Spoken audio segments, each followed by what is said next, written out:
Welcome to Dudes Watch The Bachelor. This recap is for episode 10, Fantasy Suites, which also includes The Women Tell All. This season's all about Nick Viall, his fourth go around.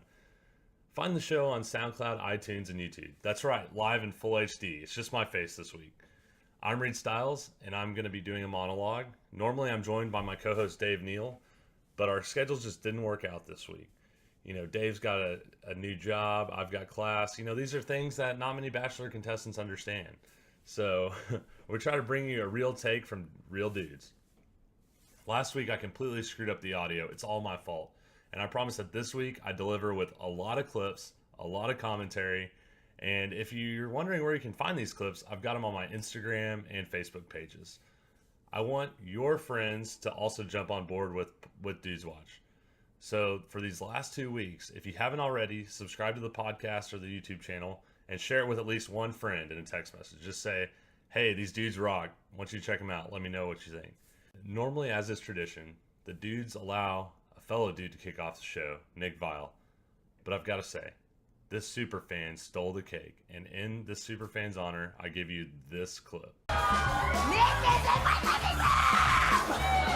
Oh, man. Gotta be maybe one of my favorite clips this season. I have to play it again. One more time. I'm calling this section Raven's Orgasm Montage. Here's the clip in case you missed it. Oh, I'm pretty satisfied today.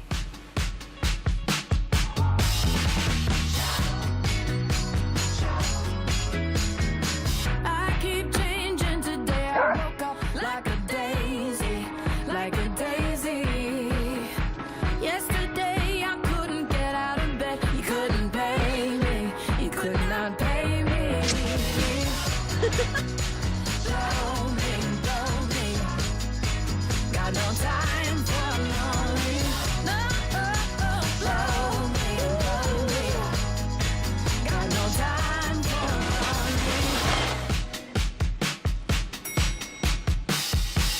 lonely. All I can say is I did not realize that I needed this kind of montage in my life until last night. I was kind of in shock. I hope that the producers asked her how her night went and then said, okay, it was good. Everything, you're happy. Everything was fun. Now, can you just kind of run around in a scenario and show us how you feel? And it was just like, you know, her jumping in. It was so funny. I loved it so much. Raven was pretty much done. We were over with her. She's had enough screen time. She literally took up the entire last hour. And so now I'm going to call this next section Rachel's clips. Call it Rachel's Smile.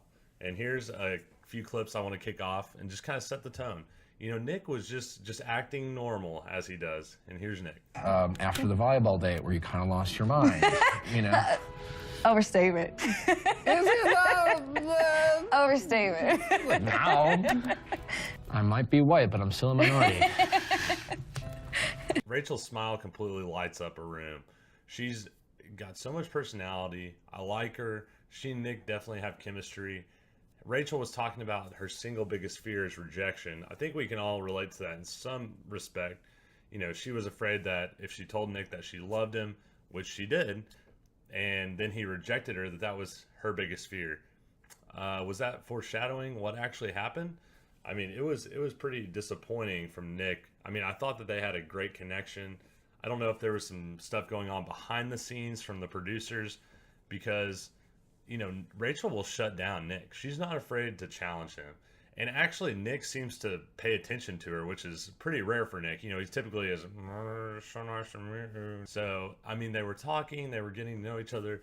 They're just kind of real with one another. That's why I like Rachel and Nick together. So Rachel are talking and Nick says, I like strong people and I like strong women. Nick, we know. You don't have to tell everyone this over and over. I mean, Andy, Caitlin, Vanessa, I've heard he's messed around with JoJo. We're just keep on coming out. I mean, Liz. I mean, these are women with very strong personalities. Nick had a lot of cheese dick lines. He had the line, if you were to check your ego at the door, what would your heart say? This prompts Rachel to say that she loves Nick, and then Nick says that he's falling for her. I mean, my thought was that I just pictured the Honorable Mr. Lindsay busting in through the door and just pointing at Nick and being like, come here, it's all over, and just crushing him. I don't understand Nick's motives here. You know, there's no way at this point in the episode that Vanessa's date's going to beat this. I mean, I thought they were great for each other. I didn't pull the clip, but Rachel did have the famous last line. I know we're going to go so much deeper than ever before. I was just shaking my head. I was like, God, this is the worst. You know? So then we moved on to Vanessa's polar plunge. So I've got a couple clips from Vanessa was actually kind of funny in this. So I've got a couple clips. The first is this. Nick and I have been through many firsts together. I'll see you in a minute. First time up in space, first time on a yacht. Why? He's helped me with my puking. You nervous? I mean, Nick can be helpful. You know, he can help you get through your puking. Like I said, though, if I was in Nick's situation, I would have kissed her too. I mean, you know, they probably have some mouthwash or something, and you know, it wouldn't have turned me off from the airplane. I would have still been on board. And like I said, Vanessa was on a roll here in the beginning. Right before they took their plunge, she had these words of advice for Nick. I'm thinking, there's no way my body could ever survive this. I want to murder Nick, chop him up and feed him to the reindeer. Look, Nick, if you choose Vanessa in the end, like we all suspect, and things don't actually work out, I'm just warning you, here's what she's going to do with you. Like, this is recorded. This is literally evidence in the court of law should you break her heart. So just remember that, Nick. I'm just saying, please do not get me involved with legal proceedings. Nick and Vanessa have pretty serious talks. I mean, you can tell that Nick likes her, and they have advanced conversations, and they talk about, and it just kept being brought up by Nick that Vanessa's family has big personalities. Duh, Nick, that's painfully obvious. Look at Vanessa's personality. It's like, are you really that surprised? So then Nick starts talking about how traditional her family is and how he's not at all traditional. And all I can say for Vanessa is I see where she gets her core from her family. And I saw some people on Facebook and Reddit posting that they are also Italian. They have this Italian family. They understand what it's like and they can relate. And I honestly, if Nick is really serious about Vanessa, once the family gets to know Nick, it's probably going to be an okay situation. I mean, at the end of the day, they're going to like whoever Vanessa brings around, especially if that person is willing to accept her big family. But it's great, you know, it's great whenever you can get along with their family, but at the end of the day, you're not dating Vanessa's family. And that needs to be very clear. It's like, at the end of the day, I like you. I don't have to like your extended family. I'm going to be in LA. You're going to be in Montreal. You're probably going to be moving to LA with me so you can be semi-famous. And we're not going to see your family every Sunday for 3-hour lunch. And I also think that there's nothing wrong with having your own things going on and there's absolutely nothing wrong with having your own things going on in a relationship. I mean, if she wants to go to visit her family every Sunday for 3 hours, that's great. Like that can be her thing. You know, Nick doesn't have to do that every week. And if he sets that up front and just is like, look, that's your family, that's your huge thing, I don't want to get in the way, it's going to be fine. But I'll tell you right now, Nick is not going to move to Canada. He's going to live in LA and continue to be semi-famous. You know, whenever they're talking. So Nick and Vanessa are talking, you know, they start saying, when you start dating someone, you have to accept the person and their flaws. I don't know what exactly Vanessa's flaws are. Maybe just being kind of serious, or maybe being kind of mean, maybe a little bossy. So at the end of the day, Vanessa is just a smoke show. She made that one piece look incredible.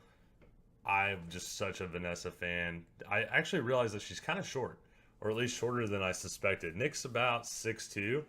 I think she's about maybe 5'3" or something like that. I thought Vanessa was a lot taller, but maybe she's just wearing heels a lot or something. But man, she's sexy. Basically, last week, Dave and I had this discussion about if we thought Nick was good in bed, and I thought that he was not, and that was just based on the fact that he had gotten to the final, hooked up with both of the girls, and then been rejected. We're only going by what Vanessa said, which is this clip. You be the judge of how he performs now. Waking up this morning, I have more of an appreciation for who Nick is. I don't know. Good for Nick. Maybe he's upped his game a lot. So we're going into the rose ceremony. I know, it's a shocker. We're starting to have rose ceremonies every episode now. And I wrote down these notes that I had Vanessa 1, Rachel number 2, and sadly we were going to see Raven going home. I literally thought that Rachel was a shoo-in to be in the final 2, and then she got rejected to be the Bachelorette. But I just wonder if the producers had a hand in this, because Rachel's date was great. I mean, everything about their date is great. They have great chemistry. You can tell Nick really likes her. And I think he did mean it whenever he sent Rachel home, and her exit was so awkward. I mean, you could literally tell that he did care about Rachel. He had chemistry with her, and Rachel couldn't believe she was going home either. I mean, it was truly a WTF moment. When they were at the rose ceremony, funny enough, everyone's wearing black. Is it a funeral? I mean, I don't know. That's what I was thinking. I don't know if there's dress code for this one or what, but yeah, all black dresses. Rachel had this huge necklace on, which was really cool looking. I don't know anything about jewelry, so this isn't about to be jewelry talk, and whenever Rachel got sent home, one thing I noticed is that she went over and gave Raven a big hug, and then Rachel gave Raven a note, and I saw it in her hand. I also saw on Twitter that I'd given her a handwritten note before she left. I thought that was pretty cool. And then she goes over to Vanessa and kind of like snubs like the side hug thing. So I don't know if that's further proof of the attitude that Vanessa has, or kind of how she can be fiery and not very friendly. But Rachel's exit interview was solid, setting her up perfectly to be the Bachelorette. I mean, maybe breaking her heart was part of it, just to add some drama or make it to where she can move on. And that was hour number 1. We had quite a bit of action. Now we're going to go to the next 2 hours, which is Women Tell All. And Women Tell All, nothing really got accomplished. So I'll just let Jasmine explain how the different women on the cast talk to each other. We all call each other bitches. Like, what do you want? So interestingly enough, there were a lot of shirts in the audience that said "Make America Corinne Again," "Platinum Vagine," like all these kind of Bachelor memes. I saw online that those were actually handed out right before the shooting of the show, and the people in the crowd were forced to wear that. So I thought it was interesting that the Bachelor was planting all that gear around. There's a dude wearing a red hat and Bachelor shirts, and I saw like some emotional intelligence memes and stuff like that. One of my favorite things is when the Bachelor and Chris Harrison go around crashing the parties, because that'd be so funny if they bust in my room. I'm just sitting there alone watching the Bachelor, taking notes like, whoa, what are you doing, Nick? I mean, I'm sober, I'm taking notes, I'm watching the clips. I mean, this is like a full-blown like analysis for me. You know, this isn't like a wild sorority party like what they're showing. But I'm sorry, one last time. I gotta show this clip again. One more time.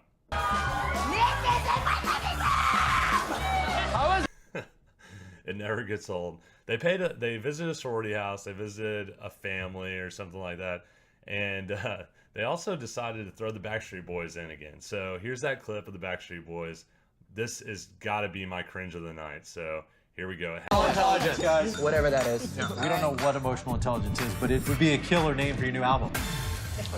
Just throwing it out there. Emotional intelligence. We'll have to give you credit for it, right? Like time. Emotional intelligence. Probably my third Women Tell All. I like whenever they throw in some of the old cast that I literally have no recollection of. So this time I decided to document all the girls that I did not remember. So let's start with Josephine, who had the dark lipstick. I guess that's trending. I don't know. Made her kind of look evil, and she was really mean and had the RBF the whole time towards the other girls. So hey, it suits you. Nice, you're a villain. Second was Lacey. Now, I remember thinking that she was pretty cute. I have no recollection, and that is not the case anymore. So I'm disappointed in myself, basically. Then we had Elizabeth. No, not the one from Jade Tanner's wedding. I don't remember Elizabeth at all. And actually, she actually had one contribution, which was this really fire clip. So I'm going to play that right now when she talks about Corinne. Okay, so Corinne, I'm all about unleashing your Khaleesi, but you were a slob kebab at times, like. But we all have issues. So I actually posted this on my Instagram, instagram.com/DudesWatch, and it got 1,000 views. I mean, it actually got some traction. I don't know if people were just wanting to find that, but my question was that it was kind of like a compliment. A slob kebab was kind of just funny, but then it was also pretty rude. I don't know what her angle was there with Corinne. I mean, Corinne's way more famous and popular than you, Elizabeth, whether people like her or not. So I don't know. Then we had on 4, I had Haley. She's a Canadian, and I don't remember her at all. So that's pretty disappointing on her part. She did not make an impact. And 5, it's Whitney. It's the girl that you're not sure if she's still on the show or not. I mean, she could be in the final 3 for all I know. I just haven't seen her, and she definitely hasn't done any interviews. So I don't know. She was there though. She tried to talk several times, and Chris Harrison just kept cutting her off. It's like, sorry, girl, you're not getting those extra 5,000 Instagram followers. We must get on with the show. I'm sorry. The first person they brought up was Liz from Jade Tanner's wedding fame. And I'm glad everyone rolled their eyes when they asked Liz if she meant to go in anonymously, because that was really her whole flaw the whole time. She was trying to be sneaky and like sneak under the radar and, be like, oh, hey, Nick, what's up? And I didn't like it. I mean, sure, her message was great. Everyone can love everyone else, but it just seems so rehearsed. I wasn't a huge fan of it. So look, Taylor's a cute girl. I'm personally not chasing after her. She's not my type. But she seems like an okay girl. But just because you have a master's degree doesn't mean you're smarter than anyone else. And I do feel bad that professionally her career's probably been hurt by this show. And yeah, Corinne probably shouldn't say anything about her career or her abilities as a counselor. But at the end of the day, no one looked good in this episode. Corinne didn't look that good in this episode. Taylor looked worse, probably. She'd apologized, kind of. No one looked good in this episode. Sarah Vendal, this girl that I've been so high on, like, man, you're so cute. Like, I totally slept on you the whole time you were on the show. I barely said anything about her. She wasn't even a big deal. I'm just like, man, this girl's so beautiful. She seems really cool and fun.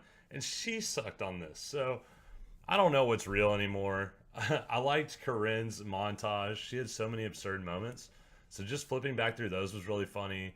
The Michael Jordan, Abraham Lincoln naps quote was pretty funny. The Champagne I Need You clip, that was a funny one I posted.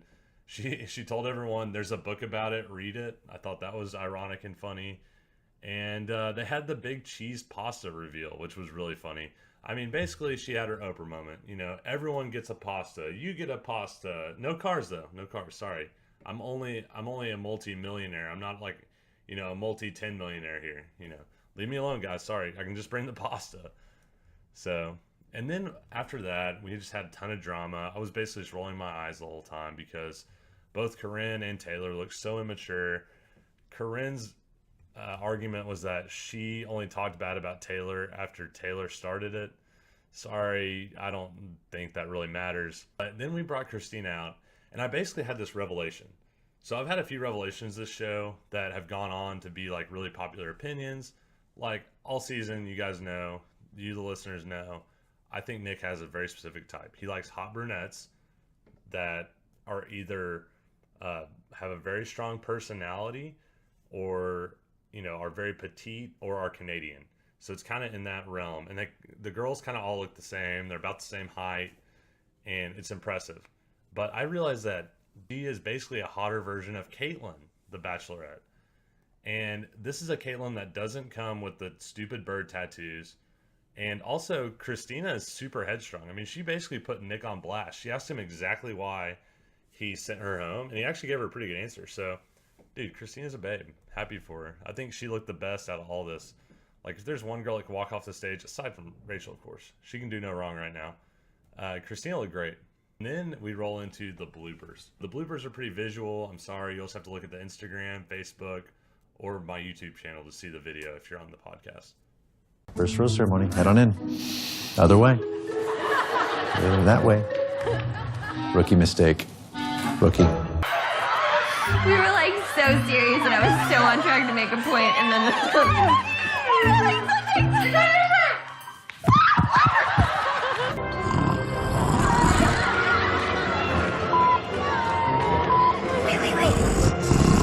So many good clips. Oh, the bloopers are always, I wish they'd just do 30 minutes of bloopers. So last week, Dave and I had a lot of predictions. I bounced off some ideas. He gave me numbers for the predictions, and here's how we did. So our first prediction, Jade Tanner's wedding would be said 7 times. But I counted, or at least I tried to. I only heard 3. So we got that way off. Jade Tanner's wedding While it did get some publicity, did not get nearly as much. I'll tell you what though, emotional intelligence, we said at least 2 times. Holy crap, 8 times at least. That's the amount I could count. I mean, sometimes you just start to forget because you just hear it so many times. We asked how many times Raquel would be cited. We had 0, and that was right. They mentioned her several times, and but she never came out in the open. One thing I would like to address is I was cringing at whenever the contestants said they wish they had a Raquel. It's like, this is a human being, you know, this is Raquel's job. She's employed by the Olympioses, and she seems like a great person. And you know what? Corinne even added a little color to the story when she talked about her mom being sick and Raquel moving down from New Jersey. So I don't know. I kind of hope they just drop it. I mean, it was a funny shtick for a little while, but now this is her job. Like, she's doing this because she gets paid. She likes the family. All right, so we predicted that Vanessa will win. That's our prediction. It's been that way for 8 weeks. She's always seemed like the front runner. We're predicting that after the show, they stay together 13 months. We were wondering how many formal apologies would be on the show, and we predicted 2 because we thought it'd be Corinne and Taylor. I'm not going to count Corinne's. I think Taylor was the only formal apology, which was very interesting. I could have maybe said Liz apologized, but I almost remember her explicitly saying she's not going to apologize. So I'm just going to stick with Taylor as the only one. Now, one thing I wish we had bet on was the number of times Corinne alluded to running a multi-million-dollar company. I think she only said it 1 time, but that would have been a good bet. And then, unfortunately, we did not bet on the number of times naps would be said, because I counted at least 18 times. Absolutely crazy. There was a time when literally the entire group of girls was just saying the word naps. It was just like naps. So I tried to count as many as I could, but insane the amount. Everyone knows I've been high on Vanessa all season. She just fits my type, like my personal type. Super fit brunette. She seems really smart. She has a big personality. I'm kind of like Nick. I like those traits. She was my preseason number 3. Number 1 for the next 10 weeks. She fits Nick's build, and I'm just sad that Rachel ended this way. I mean, there's no doubt that Rachel had a great connection with Nick, and maybe that means that he's saving more of her personality, more of her screen time for her season, which I think is going to be really good. I'm really excited. I hope that we can get Dave on here for the finale. I'm sad he's not here, but you can go check out his podcast, Dave Neal, actor, on YouTube. He's got his own show. And, hey, next week's another 3 hours, so it sounds like I'm going to DVR and watch it and speed through all the commercials again. But, you know, I'll be interested to see what happens to Raven after all this. I mean, very, very interesting. So make sure to click on the link. So thank you for listening to Dudes Watch The Bachelor.